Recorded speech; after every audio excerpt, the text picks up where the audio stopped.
ये जो team America में हारी, इंडिया में 2023 का वर्ल्ड कप हारी, श्रीलंका में 2023 का एशिया कप हारी, आपको इनकी छुट्टी करानी पड़ेगी। इनमें नंबर 1 बाबर आजम है, नंबर 2 मोहम्मद रिजवान है, नंबर 3 सऊद शकील जिस कैलिबर का प्लेयर है वो इंटरनेशनल क्रिकेट में आउटडेटेड प्लेयर है, वो नहीं चल सकता व्हाइट बॉल क्रिकेट के अंदर। एक सलमान अली आगा शायद आपकी बैटिंग में सर्वाइव कर जाए, तैयब ताहिर को आपको घर भेजना पड़ेगा, खुशदिल शाह को हम बीपीएल की परफॉर्मेंस के ऊपर सिलेक्ट करके ले आए हैं, वो भी नहीं चलने वाला। फहीम अशरफ को हम पता नहीं कहां से उठा के ले आए। आकिब जावेद को लगता है कि आमिर जमाल जो है वो इतना तगड़ा क्रिकेटर नहीं था, तो इसलिए हम फहीम अशरफ को लेके आए, तो फहीम अशरफ को मैदान में उतारते। जो पाकिस्तान की 6-7 विकेटें गिर जाती हैं तो नसीम शाह से पहले शाहीन शाह को भेज देते हैं। शुभमन गिल को शाहीन शाह अफरीदी जो गेंदें करवा रहा था, ऐसे लग रहा था जैसे मजंग रोड के ऊपर मैं बॉलिंग करवा रहा हूं किसी को। ये जो कल सऊद शकील की और रिजवान की 100 रन की पार्टनरशिप हुई है, वही पार्टनरशिप पाकिस्तान टीम को 240 तक महदूद करने की जिम्मेदार है। रोहित शर्मा ने 45वां ओवर कुलदीप यादव से करवाया, 47वां ओवर भी कुलदीप यादव से कराया। उसने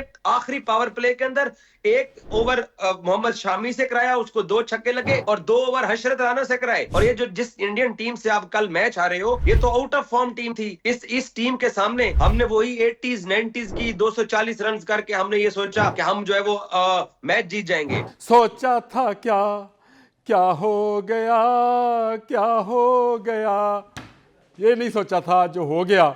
और ना सिर्फ ये पाकिस्तान के साथ हुआ, बल्कि जो दुबई में पाकिस्तानी लोग थे उनके साथ भी वही कुछ हुआ जो मेरे साथ हुआ, जो आपके साथ हुआ। इस वक्त इजाज़ वसीम बाकरी दुबई में मौजूद हैं, हमारे कॉरस्पॉन्डेंट 24 न्यूज़ के। वो कल दुबई में मैच ग्राउंड में देख रहे थे। उन्होंने टीम की बॉडी लैंग्वेज देखी, उन्होंने क्रिकेट बोर्ड ऑफिशियल्स की बॉडी लैंग्वेज देखी, उन्होंने वहाँ आए तमाशाइयों को मायूस वापस जाते हुए देखा। उनसे बात करते हैं। इजाज़ वसीम बाकरी, अस्सलाम वालेकुम। वालेकुम सलाम सर। यार आपके तो बड़े बड़े दावे थे, एक दिन पहले आप कह रहे थे कि ये टीम जो है अमर भाई लिख ले बजा के रख देगी, ये कर देगी, वो कर देगी, टीम के लोगों को सारी सहूलियात मिल गई, पता नहीं क्रिकेट बोर्ड ने क्या क्या दे दिया, क्या क्या मिलने जा रहा है। कल हुआ क्या? देखिए आमिर भाई, ये बात आपकी दुरुस्त है कि हम सबको ये तवक्को थी कि पाकिस्तान टीम एक out of form Indian team के खिलाफ अच्छा परफॉर्म करेगी। और तकरीबन तमाम जो पाकिस्तान क्रिकेट टीम के फैंस थे, उन सभी का यही मानना था, क्योंकि हमारे कोच ने भी प्री मैच प्रेस कॉन्फ्रेंस में आकिब जावेद ने कहा कि हम सरप्राइज देंगे। तो किसी ने सोचा भी नहीं था कि ये सरप्राइज जो है ये बड़ा फीका सा और ठंडा सा सरप्राइज होगा, कि फाइट भी नहीं की और मैच हार गए हैं। तो बहुत सारे अवामिल शामिल हैं इस शिकस्त के अंदर, जिनको एड्रेस करने का अब टाइम आ चुका है। और बहुत ज्यादा पाकिस्तान क्रिकेट बोर्ड ने अपनी इस क्रिकेट टीम के इन प्लेयर्स को प्रिविलेज दे दिया है। मेरे जैसे जर्नलिस्ट ने इन लोगों को सर पे उठाया, आप लोगों ने स्टूडियोज में बैठ के इनको सपोर्ट किया। सो अब जो है वो जो सर्जरी, तो अमेरिका वाले वर्ल्ड कप में वो तो टल गई इनकी, क्योंकि चेयरमैन पीसीबी ने, मुझे याद है कि इनको एक और मौका दिया था। अब ये सर्जरी से भी मसला हल होने वाला नहीं है, अब बड़ा ऑपरेशन होगा तो तभी पाकिस्तान क्रिकेट सुधर सकती है। और उस बड़े ऑपरेशन के लिए अब हमें एज ए क्रिकेट फैन तैयार रहना पड़ेगा, क्योंकि उसके लिए आपको 6 महीने 1 साल तक मुश्किलात होंगी। हमें अब जूनियर प्लेयर्स के साथ जाना पड़ेगा। और मेरी खबर भी यही है कि पाकिस्तान क्रिकेट बोर्ड की जो मैनेजमेंट है, इस वक्त उनके लिए सबसे बड़ा जो चैलेंज है वो है चैंपियंस ट्रॉफी को पाकिस्तान के अंदर सक्सेसफुल करना। क्योंकि पाकिस्तान में इस वक्त 7 टीमें बैठी हुई हैं और उन टीमों की सिक्योरिटी, इंतजामात, इवेंट को कामयाब बनाना, उस तरफ फोकस है पीसीबी के टॉप मैनेजमेंट का। लेकिन जो पाकिस्तान ने 11 मार्च को चैंपियंस ट्रॉफी का फाइनल है, 9 मार्च को और 11 मार्च को पाकिस्तान ने न्यूजीलैंड का ट्रेवल करना है। तो उसमें आप ये जो हमारे स्टार्स जिनको मैं और आप कांधों पे लिए फिर रहे हैं, ये आप पाकिस्तान क्रिकेट में कम से कम आपको ठहर जा लालवा, और ठहर जा, कंधे तो कांधों से उतार दूं भाई, मैं उतार दूं। जिनको मैं कंधों पे उठाए फिरता था, उन्होंने मुझे 4 कंधों पे उठा के दफन करने का इंतजाम कर दिया। पूरी पाकिस्तान की कौम जो है बाखरी इस वक्त गुस्से में है, और वो कहती है कि ये सिर्फ ये कह देना कि एहतसाब होगा, चैंपियंस ट्रॉफी के बाद होगा, इनकाद हो रहा है चैंपियंस ट्रॉफी का, ये काफ़ी नहीं है। वो बड़ा ऑपरेशन, 10 बड़ा ऑपरेशन वो किए। क्या आकिब जावेद बचा पाएगा अपनी सीट?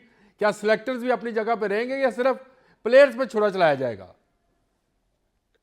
देखिए, सबसे पहले तो मैं इस हक में नहीं हूं कि आप आकिब को घर भेज दें। अगर आकिब को आपने कंटिन्यू कराना है तो एज ए कोच कंटिन्यू कराएं। सिलेक्शन में आकिब का किरदार नहीं होना चाहिए, नंबर एक। नंबर दो, जो पाकिस्तान क्रिकेट बोर्ड ने कुछ अर्सा पहले एक पॉलिसी इख्तियार की थी कि कोच और कप्तान सिलेक्शन कमेटी के मेंबर नहीं होंगे, हमें इन दोनों को सेपरेट करना पड़ेगा सिलेक्शन कमेटी से। और सिलेक्शन कमेटी जो पाकिस्तान क्रिकेट बोर्ड की चल रही है, जिसमें असद शफीक, अजहर अली और हसन चीमा साहब हैं। हसन चीमा साहब को ना आप जानते होंगे, कम से कम मैं जानता हूं कि वो पाकिस्तान सुपर लीग की टीम के साथ रहे हैं और उनका काम वो प्लेयर्स के ना स्टैट्स इकट्ठे करना है, और वो स्टैट्स की बुनियाद के ऊपर हमने अपनी टीम सिलेक्ट करते हैं। तो सिलेक्शन कमेटी को भी घर भेजने का इसलिए जरूरी है और इसलिए ये होना चाहिए, उसके पीछे मैं आपको एक बड़ी अहम वजह बताता हूं। वो वजह ये है कि जिस दिन पाकिस्तान क्रिकेट बोर्ड ने कजाफी स्टेडियम की ओपनिंग करनी थी, उससे एक दिन पहले चेयरमैन पीसीबी ने 1500 वर्कर को खाना दिया था लाहौर के साइकिलिंग वेलोड्रोम के अंदर। वेलोड्रोम साइकिलिंग में प्लेयर्स को वर्कर्स को खाना देने के बाद चेयरमैन पीसीबी पहुंचे थे नेशनल क्रिकेट एकेडमी। वहां पर लाहौर की स्पोर्ट्स रिपोर्टर एसोसिएशन सजाल के ओहदेदारों की हलफ बर्दारी थी। उस हलफ बर्दारी में 1.5-2 घंटे तक चेयरमैन पीसी बैठे रहे, और अंदर पीसीबी के एडमन ब्लॉक के अंदर सिलेक्शन कमेटी की चेयरमैन ने मीटिंग बुलाई थी, और इसलिए बुलाई थी कि कल आईसीसी को हमने फुल स्क्वाड देना है, तो जो आपने एहतियात करनी है, जो तब्दीलियां करनी है, वो कर लीजिए। रिजवान वर्कर्स के खाने पे आया हुआ था, बाकी जो सिलेक्शन कमेटी के मेंबर्स थे उनको वहां तलब किया गया, और चेयरमैन बाहर तकरीबन कुछ 40 सहाफियों के साथ बैठे रहे। अंदर मीटिंग होती रही सिलेक्शन कमेटी की। ऑप्शन ये थे कि सुफियान मुकीम को ऐड करना है या नहीं करना, या फखर के साथ एक और हमें रेगुलर ओपनर लेना या नहीं लेना। तकरीबन 1 घंटे की मीटिंग के बाद आकिब जावेद साहब, रिजवान साहब और बाकी सब लोग निकले। उन्होंने चेयरमैन को बताया कि जी ऑल इज वेल, जो हमने टीम सिलेक्ट की है हम इस टीम के साथ जा रहे हैं। कल मैच में मैं भी करता रहा हूं all is well, all is well, all is well, all is well, all is well, all is well, कल मैं भी करता रहा हूं। अब ये लोग जिम्मेदार हैं, अब लोग ये जिम्मेदार हैं, क्योंकि इन्होंने जो पहले 15 सिलेक्शन की, इनको आखिरी दिन फिर क्रिकेट बोर्ड ने जबरदस्ती बुला के पीसी होटल गाड़ी भिजवा के इनको बुलाया था कि आके मीटिंग करो और टीम ठीक करो। लेकिन इन्होंने कहा कि जी नहीं, हमारी यही टीम है, और हम क्योंकि अपनी जिद के ऊपर कायम है। अब आकिब जावेद साहब ये कहते हैं कि जी मैं क्रिकेट को ज्यादा समझता हूं, और रिजवान को, बाबर को ये लगता है कि जी हमारा जो खेलने का अंदाज है, ये जो आमिर रजा खान या एजाज बाकरी बात कर रहे हैं, इन्होंने कभी क्लब क्रिकेट नहीं खेली है, तो ये हमें कैसे मशवरे दे सकते हैं, या हम इनके मशवरों पे क्यों चलें। वो चीज पाकिस्तान क्रिकेट को ले डूबी है। और देखिए बड़ा आसान है कि आप टॉप मैनेजमेंट के ऊपर तनकीद करें। मैं जानता हूं अंदर की बात कि पाकिस्तान क्रिकेट बोर्ड ने आकिब जावेद को यह पावर दी थी कि आप अपनी मर्जी के फैसले कीजिए, और आप वो फैसले कीजिए जिससे पाकिस्तान क्रिकेट टीम को कामयाबी मिले। और ये जो जिस इंडियन टीम से आप कल मैच हारे हो, ये तो आउट ऑफ फॉर्म टीम थी। इस टीम के सामने हमने वही 80s 90s की 240 रन करके हमने ये सोचा कि हम जो है वो मैच जीत जाएंगे। कल पोस्ट मैच में रिजवान ने ये बात कही कि हमने जो मीटिंग की उसमें हमने टारगेट ही 280 का रखा था। जब टीम टारगेट ही 280 का रखेगी तो वो 240 पे अगर आउट होती है, इसका मतलब है उन्होंने अपना टारगेट अचीव कर लिया। आमिर भाई, ये जो कल सऊद शकील की और रिजवान की 100 रन की पार्टनरशिप हुई है, वही पार्टनरशिप पाकिस्तान टीम को 240 तक महदूद करने की जिम्मेदार है। उसकी वजह यह है कि ये दोनों हजरात, सऊद शकील पाकिस्तान के नायब कप्तान रहे हैं, ये दोनों हजरात खुद 3.5 की औसत से स्कोर कर रहे हैं। खुद दोनों हजरात 3.5 की औसत से स्कोर कर रहे हैं। तकरीबन 100 से ज्यादा डॉट बॉल खेली हैं, और तवक्को ये कर रहे हैं कि हमारे बाद में आने वाले 8 या 9 की औसत से स्कोर करेंगे। ये रिजवान को नहीं पता था कि भाई रोहित शर्मा ने 45वां ओवर कुलदीप यादव से करवाया, 47वां ओवर भी कुलदीप यादव से कराया। उसने आखिरी पावर प्ले के अंदर 1 ओवर मोहम्मद शामी से कराया, उसको 2 छक्के लगे, और 2 ओवर हशरत राना से कराए। वो तो स्पिनर्स के साथ जा रहा था। तो रिजवान को नहीं पता था कि मैं आपने बाद में आने वालों के ऊपर ब्लंडर कर रहा हूं, और मैं उस बंदे को भी ढूंढना चाहता हूं जो पाकिस्तान की 6-7 विकेटें गिर जाती हैं तो नसीम शाह से पहले शाहीन शाह को भेज देते हैं। वो कुलदीप यादव की पहली गेंद पर आउट हुआ है। तो इनको नहीं पता कि पीएसएल के अंदर 1-2 छक्के मारने वाला इंडिया की जो टॉप टीम है उसके सामने कुलदीप यादव चैनामैन स्पिनर के सामने आपने शाहीन को भेज दिया। नसीम फिर भी एक चौका छक्का लगाने में कामयाब हुआ, 14 रन बना के चला गया है। बुनियादी तौर पर सर बाकरी आकब जुवैद, ये आपकी बात ठीक है, स्पिन विकेटें हैं पाकिस्तान में भी, दुबई में भी। आकब जुवैद ने कहा था मेरी स्ट्रेंथ तेज बॉलर है, एक तेज बॉलर तो यही कहेगा मेरी स्ट्रेंथ तेज बॉलर है। तो क्या ये एक नुकसान नहीं था कि हमने एक स्पिनर कम खिलाया कल? सर जी हमारे पास ऑप्शन ही कोई नहीं था। हमारे बेंच के ऊपर हसनैन बैठा हुआ था, या कामरान गुलाम बैठा हुआ था, या उस्मान खान बैठा हुआ था।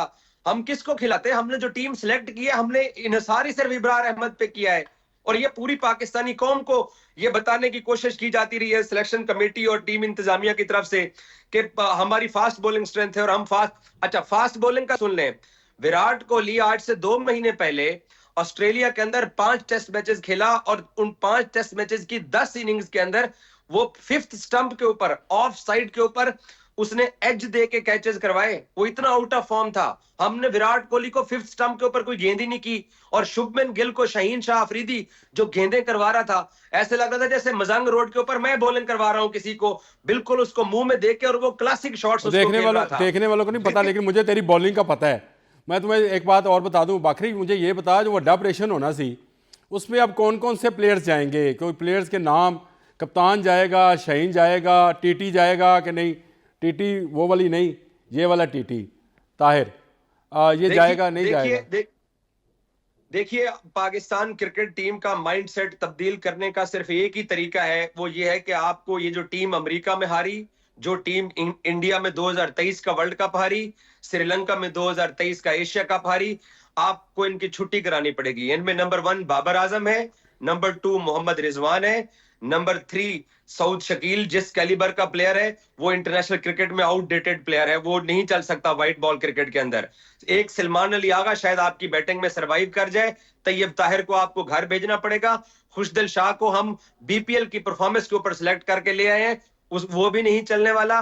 पर फहीम अशरफ को हम पता नहीं कहां से उठा के ले आए। आकिब जावेद को लगता है कि आमिर जमाल जो है वो इतना तगड़ा क्रिकेटर नहीं था, तो इसलिए हम फहीम अशरफ को लेके आए। तो फहीम अशरफ को मैदान में उतारते। तो क्या कहते हैं, शाहीन का नाम नहीं लिया ना, शाहीन का ना उसका सर मैं जैसे बैटिंग ऑर्डर है वैसे आ रहा हूँ, बैटिंग ऑर्डर। अच्छा ठीक है, please carry on.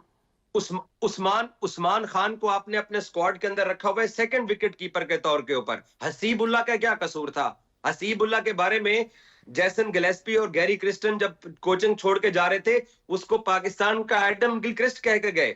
Mohammad Haris wicket keeper batsman का क्या कसूर है? हमने उसको क्यों नहीं रखा? उस्मान खान को हमने इसलिए रखा हुआ है क्योंकि वो मुल्तान सुल्तान की तरफ से खेलता है। अब मैं नहीं इल्जाम लगाना चाहता रिजवान के ऊपर, लेकिन रिजवान ने उसको डिफेंड किया है। उसको डिफेंड करके आपने अपने साथ रखा है, बट आपने उसको मैदान में नहीं उतारा। दोस्तियां निभाई जा रही है, कोई लाहौर के अंदर, कोई मुल्तान के अंदर, कुछ इस तरह की दोस्तियां मेरा ख्याल है इनकी सबकी आपस में।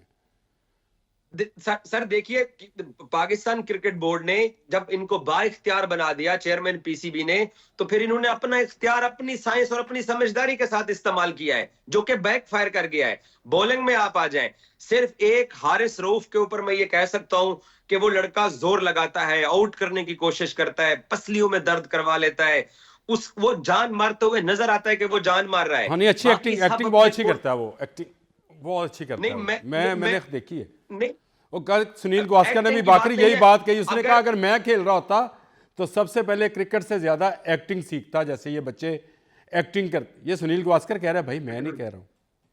उसने कहा सबसे पहले मैं एक्टिंग सीखता। हारिस रऊफ ने एक तरह से कल प्रेशर क्रिएट करने की कोशिश की। अगर वहां पे तैयब ताहिर साहब कैच ना गिरा देते, खुशदिल शाह साहब ने जो कैच गिराया श्रेयास अय्यर का, तो उस वक्त ये हालात पाकिस्तान टीम शायद कंट्रोल में कर लेती। बाकी नसीम शाह हो गए, शाहीन शाह हो गए, ये सब भाईजान अपने कोटे के ओवर पूरे करवा रहे हैं। और अब टाइम आ चुका है कि हम बिल्कुल नए प्लेयर्स के साथ जाए। मैं एक और बात यहां पर आपको बताना चाहता हूं। इस चैंपियंस ट्रॉफी से पहले पाकिस्तान ने अपनी 3 टीमें बनाई पाकिस्तान शाहीन्स के नाम से, जिन्होंने वार्म अप मैचेस खेलने थे चैंपियंस ट्रॉफी में शामिल टीमों के साथ। 2 मैचेस पाकिस्तान शाहीन्स जीती है।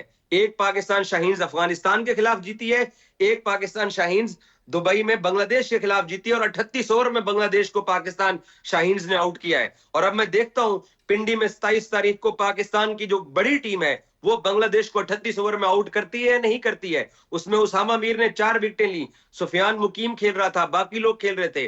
सो अब टाइम आ चुका है कि हमें अपने बड़े स्टार्स को घर भेज के अब फोकस किस चीज पे करना है।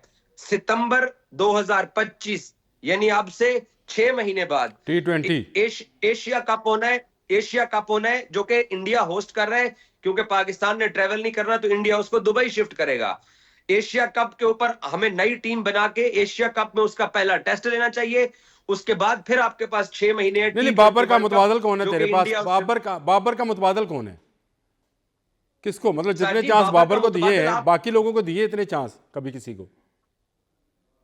नहीं, बाबर जिस तर्ज की क्रिकेट खेल रहा है वो सूट नहीं कर रही है। उसका अपना 40-50 मेरे से ज्यादा बाबर को किसी ने डिफेंड नहीं किया है। लेकिन अगर आप आउटडेटेड क्रिकेट खेलोगे, आप अपने इरा के बाकी क्रिकेटर जैसी क्रिकेट नहीं खेलोगे तो वो अपने लिए नुकसान कर रहा है। मैं आपको एक एक एक एक, एक बड़ी बात बताता हूं जो कि बाबर को भी अदराक होना चाहिए।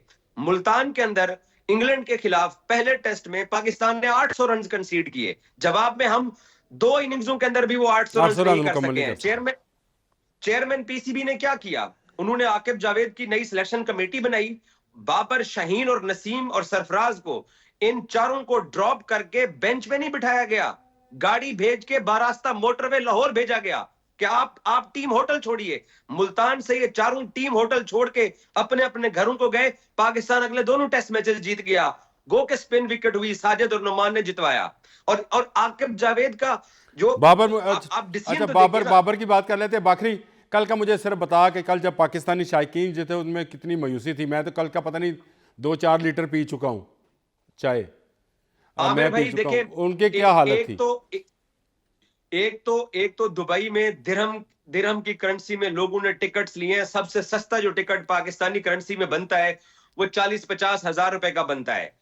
और नॉर्मल टिकट थे तकरीबन 1 लाख, 1.25 लाख रुपए पाकिस्तानी करेंसी में। यहाँ पे दुबई में जो पाकिस्तानी बेचारे मजदूरी मेहनत करते हैं वो टैक्सियों के ऊपर गए।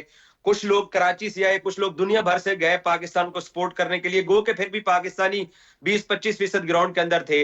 लोगों ने लाखों रुपए इस टीम के लिए खर्च किए हैं। और मैंने जितने भी लोगों से बात की है, वॉक्स पॉक्स या शॉर्ट्स किए हैं, सब ने कहा है कि भाई हम इस टीम को अब दोबारा सपोर्ट करने वाले नहीं है। उसकी वजह यह है कि इस टीम को पाकिस्तान क्रिकेट बोर्ड भी चांसेस देता आ रहा है, कौम भी इस टीम के पीछे खड़ी चली आ रही है, लेकिन ये टीम नहीं सुधर रही है। अब टाइम आ चुका है कि इनकी छुट्टी करवा के नए प्लेयर्स को मौका दें। कम से कम मैं, आप या बाकी फैंस ये तो कह सकेंगे यार यंग टीम थी, यंग टीम जो है वो लपेटे में आ गई है, सीख रहे हैं, 1 साल बाद पांव पे खड़े हो जाएंगे। अब ये टाइम आ चुका है कि हमें आगे की तरफ देखना चाहिए और इन आउटडेटेड स्टार्स को 90s 80s की तरफ बहुत शुक्रिया इजाज़ सिंह बाखरी, 24 न्यूज़ के हमारे कॉरेस्पॉन्डेंट दुबई से हमारे साथ लाइन पर थे। और इंडिया आएंगे तो पिंडी इनके साथ बातचीत होती रहेगी। पाकिस्तान का एक मैच बाकी है जो कि उसने बांग्लादेश के खिलाफ खेलना है और पता नहीं इस मैच में भी क्या होने वाला है। कुछ कहा नहीं जा सकता है। बांग्लादेश ने इंडिया को टफ टाइम दिया था तो पाकिस्तान को मोस्ट टफ टाइम दे सकती है। रावलपिंडी में वो मैच खेला जाना है 27 को शायद। तो इसमें अब पाकिस्तानी सर्जरी की बारी। ऑपरेशन थिएटर खुल चुका है जो मैंने अभी अंदाज़ा किया है बातों से, और बड़ा ऑपरेशन जो है वो होगा। और जितने वो जिगर हैं, दिल हैं, गुर्दे हैं, प्यारे हैं, सबको निकाल लिया जाएगा जो पर्ची और सिफारिश पर भर्ती हुए हैं। ये एक मैच बहुत सारों को ले डूबेगा।